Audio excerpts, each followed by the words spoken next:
की तरफ भी रुख करेंगे, जहां पर बडगाम के बेरवा के नाजिन इलाके में तेंदुए के हमलों में इजाफा हो रहा है, जिसकी वजह से लोग खौफ में मुब्तला है।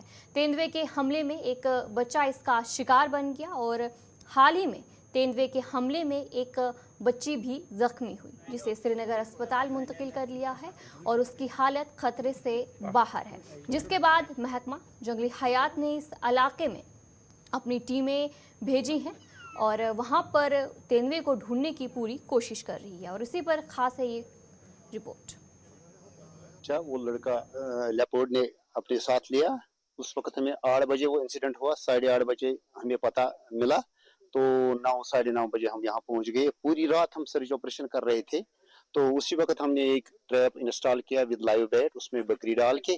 तो दूसरे रोज हम सर्च कर रहे थे, तो उसी शाम को दूसरा एक इंसिडेंट पेश आया जिसमें एक बच्ची लेपर्ड ने अपने साथ ले ली, मगर लोगों के बर वक्त कार्रवाई पर उस बच्ची को बचा लिया गया है, जो कि अभी सिक्किम में एडमिट है। तो हमारी तरफ से पूरी कोशिश है, जैसे कि आपने भी देखा कि हम दिन भर सर्च कर रहे हैं, आपके सामने भी हमने पूरी सर्च की, मगर इतना डेंस है यहाँ पर ये इलाका, इतनी झाड़ियां, घनी झाड़ियां हैं जिनमें अंदर जाना ही मुश्किल है। अगर हमारे 10 फुट दूर ही लेपर्ड होगा हमें दिखाई नहीं देगा, क्योंकि झाड़ियां इतनी घनी है कि चलना नामुमकिन है। हमारी तरफ से पूरी कोशिश है, हमने 2 ट्रैप किए हैं, 2 इंस्टॉल किए हैं जिनमें हमने लाइव बैट रखे हैं। हमारी तरफ से पूरी कोशिश है, इंशाल्लाह हमें उम्मीद है कि कुछ दिन में लेपर्ड ट्रैप हो जाएगा। देखिए, ये पहला वाक़ा नहीं है, जैसे बडगाम में ये छठा वाक़ा है। शमशान हो या हैरवानी हो या कहीं और जगह है, ये छठा हमला है। तो कल से हमने पहले ही देखा कि नाजन ब्रिकलन में एक बच्चे को निवाला बनाया है इस तेंदुए ने। तो उसी के बाद जब वहां पर सर्च ऑपरेशन जारी था वाइल्ड लाइफ वालों का, तो वो तेंदुआ भाग कर यहाँ से आया है और यहाँ जो ब्रिक किलन है, यहाँ पर गैर मजदूरों की एक बच्ची थी, उस पर झपट पड़ा। लेकिन बर वक्त कार्रवाई लोगों की, मुकामी लोगों और नॉन लोकल की कार्रवाई की वजह से उसकी जान छुड़ाई गई। लेकिन वो सीरियस है इस वक्त सिक्किम में। तो हम चाहते हैं कि जो यहाँ पर जिस जगह पर इस वक्त आप हैं, ये जगह तो वाइल्ड लाइफ शेरों या तेंदुओं का गढ़ माना जाता है। ये मलबरी नर्सरी नहीं रही है, क्योंकि ये झाड़ियों की नर्सरी है। लगता है मेरे ख्याल में कि अमेज़न जंगल यही है, दूसरा जंगल कश्मीर में यही है। हम डायरेक्टर सेरिकल्चर से ये अपील करना चाहते हैं, आप देखिए यहाँ पर कीकर मौजूद है, दूसरे दरख्त मौजूद है, यहाँ तूत का कोई नाम निशान नहीं है।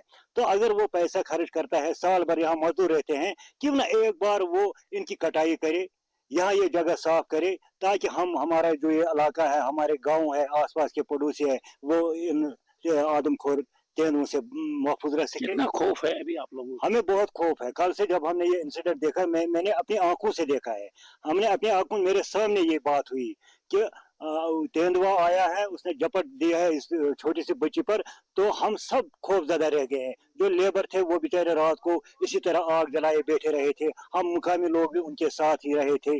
तो बहुत हम डर रहे हैं, हमें बहुत डर लगता है। चलिए नाज़रीन, ये थे एक लोकल यहाँ के, और साथ ही में आपको एक बार फिर ये वो एरिया है, काफी घना एरिया माना जाता है। कहा जा रहा है कि ये जो है तेंदुओं का गढ़ है, क्योंकि काफी घना एरिया है। हो सकता है कि इस एरिया में वो हो, क्योंकि जिस तरह से लगातार 2 दिन 2 हमले किए, जिसमें एक बच्ची की जान भी चली गई और दूसरी इस वक्त जेर इलाज हॉस्पिटल में है। कहीं ना कहीं वाइल्ड लाइफ डिपार्टमेंट की ये कोशिश है कि जल्द से जल्द कोई उनको सुराग मिले, ताकि जिस तरह से नुकसान हुआ है उस आगे कोई ऐसा नुकसान, जानी नुकसान न हो, उसको रोकने के लिए जो वाइल्ड लाइफ महकमा लगातार कोशिशें कर रहा है। क्योंकि जिस तरह से हमने इन्हें कई जगहों पर ट्रैप्स भी लगाए हैं, अब क्या कुछ और ये करेंगे। जिस तरह से इसने बताया कि सबसे बड़ी प्रॉब्लम है, ये नॉन लोकल मजदूर है, इनके पटरों पे काम करते हैं, जो इनके पास रेजिडेंस होती है, वहां पर बाथरूम की फैसिलिटी न होने की वजह से शायद ये बाहर जाते हैं घर से, मकान से जिसमें रहते हैं उसे बाहर निकलते हैं। तो हो सकता है इस तरह का डैमेज इस वजह से हो सकता है, मगर कोशिश इनकी यही है कि जल्द से जल्द उस तेंदुए को हम पकड़ने की कोशिश करें, ताकि यहाँ के लोगों को राहत मिले। गुलिस्तान न्यूज के लिए दानसर बेरवा से मैं मोहम्मद अशरफ।